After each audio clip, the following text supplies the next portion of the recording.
other than YNW Melly.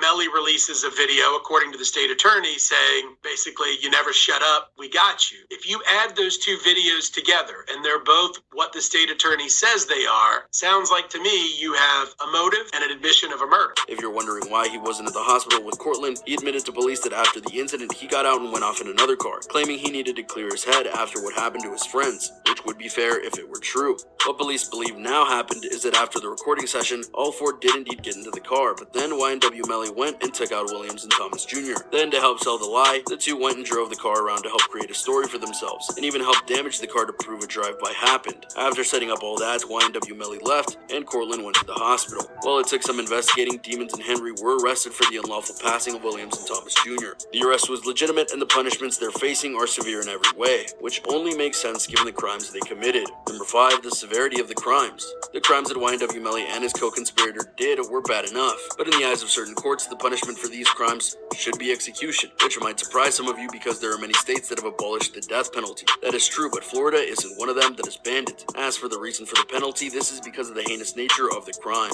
YNW Melly hurt his, quote, friends in a very evil way. He was in the back of the car when the incident occurred, and the two didn't even have a glimpse of a warning, which also goes to show that the events were likely premeditated and Melly prepared himself to do the deed. The unlawful passing of a person is a serious thing, and the police know that when someone commits it, justice has to be served in one form or another. And given that he personally did the deed, that puts him front and center for this whole mess. But let's not forget here that this was just one part of the equation. What might be even worse than the acts of doing it himself is that he not only